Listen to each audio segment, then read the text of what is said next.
Dando continuidade, respeitando as inscrições, vamos ouvir agora a palavra da professora Amanda Gugel.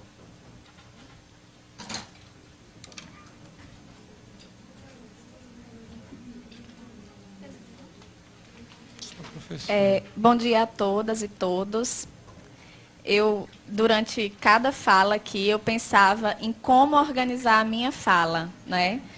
Porque, assim, são tantas questões a serem colocadas e tantas angústias, né, do dia a dia, de quem está em sala de aula, de quem está em escola, e eu queria, pelo menos, conseguir sintetizar minimamente essas angústias.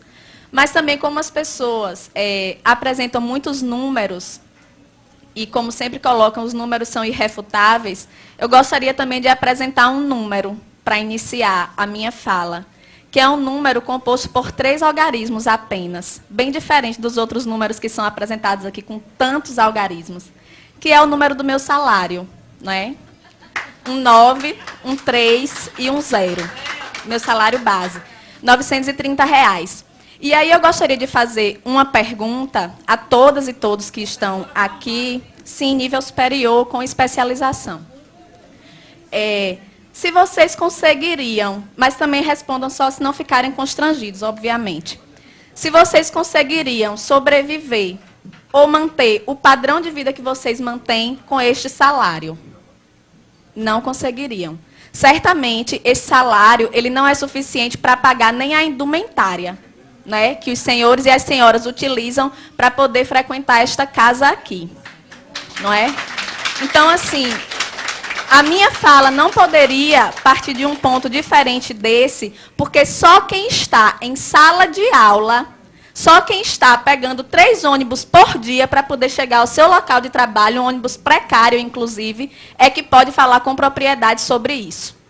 Fora isso, qualquer colocação que seja feita aqui, qualquer consideração que seja feita aqui, é apenas para mascarar uma verdade, que é uma verdade visível a todo mundo, que é o fato de que, em nenhum governo, em nenhum momento que nós tivemos no nosso estado, na nossa cidade, no nosso país, a educação foi uma prioridade.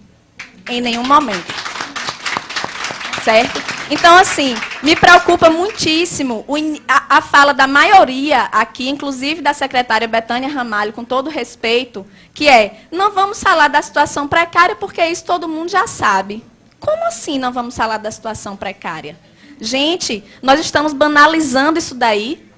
Estamos aceitando a condição precária da educação como uma fatalidade. Estão me colocando dentro de uma sala de aula com um giz e um quadro para salvar o Brasil, é isso. Salas de aulas superlotadas, com os alunos entrando a cada momento com uma carteira na cabeça, porque não tem carteiras nas salas. Sou eu a redentora do país? Não posso, não tenho condições. Muito menos com o salário que eu recebo. Tá certo? A secretária disse ainda que nós não podemos ser imediatistas, ver apenas a condição imediata. Precisamos pensar a longo prazo, mas a minha necessidade de alimentação é imediata.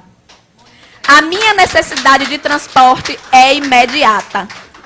A necessidade de Jéssica de ter uma educação de qualidade é imediata. Certo? Então, eu gostaria de pedir aos senhores, inclusive, que se libertem dessa concepção errônea, extremamente equivocada, isso eu digo com propriedade, porque sou eu que estou lá, inclusive, além, propriedade maior até do que os grandes estudiosos, parem de associar a qualidade de educação com professor dentro de sala de aula. Parem de associar isso daí. Porque não tem como você ter qualidade em educação com professores 3 horários em sala de aula. Certo? Porque é assim que os professores multiplicam os 930. 930 de manhã, 930 à tarde, 930 à noite, para poder sobreviver. Não é para andar com bolsa de marca, nem para usar perfume francês. Certo? É para ter condição de pagar a alimentação dos seus filhos. É para ter condição de pagar uma prestação de um carro, que muitas vezes eles compram, para poder se locomover mais rapidamente entre uma escola e outra, e que eles precisam escolher o dia em que vão andar de carro, porque não tem condição de comprar o combustível. Tá certo? Então, a realidade nossa, o cenário da educação no Rio Grande do Norte hoje é esse. E eu não me sinto constrangida em apresentar o meu contra-cheque, nem a aluno, nem a professor, nem a nenhum dos senhores aqui, porque eu penso que o constrangimento deve vir de vocês.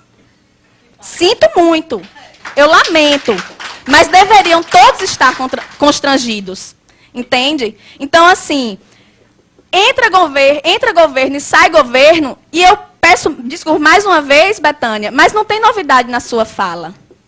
Sempre o que se solicita da gente é paciência. É tolerância. E eu tenho colegas que estão aguardando pacientemente há 15 anos, há 20 anos, por uma promoção horizontal. Professores que morrem e não recebem uma promoção. Então eu quero pedir à secretária, em primeiro lugar, paciência também, porque nós não aguentamos mais esse discurso. Não aguentamos. O que nós queremos é objetividade. Como é que é? Queremos sair desse impasse? Queremos. Mas como? Sem nenhuma proposta, de mãos abanando? Voltar mais uma vez desmoralizado para a sala de aula, para o aluno dizer, professora, a gente ficou aqui sem ter aula e só isso. Vocês receberam R$20, R$30, dão risada. Pedimos ainda, secretária, respeito. Para que a senhora não vá mais à mídia dizer assim, pedimos flexibilidade, como se nós fôssemos os responsáveis pelo caos, que na verdade só se apresenta para a sociedade quando nós estamos em greve, mas que está lá todos os dias, dentro da sala de aula, dentro da escola, em todos os lugares. Certo? Então, respeito. Não se refira à nossa categoria dessa forma, não se refira. Nem se refira apenas como se fosse a direção do Síndico que está querendo fazer essa greve. Não é não, é 90% da categoria. 90% da categoria no estado inteiro, nos interiores, aqui na capital. Certo? Pedimos aos deputados apoio. Estejam mais presentes, participem ali, vão à nossa assembleia, procurem ouvir esses trabalhadores, procurem saber a realidade. Certo? Pedir à promotoria que esteja com a fiscalização efetiva ao Ministério Público. Que não seja para dizer, professor não pode comer desse cuscuz, não, porque é um cuscuz alegado que a gente come, o cuscuz da merenda. Porque a promotoria está para lhe dizer que a merenda é do aluno, não é do professor. Certo? É assim que funciona.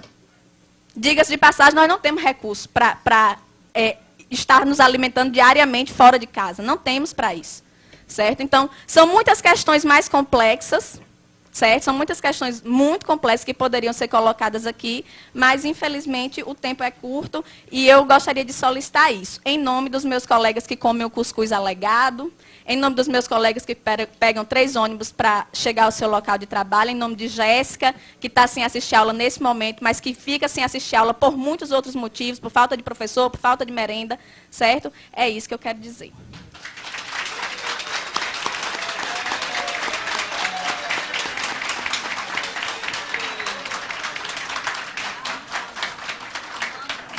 Parabéns à professora Amanda Gurgel.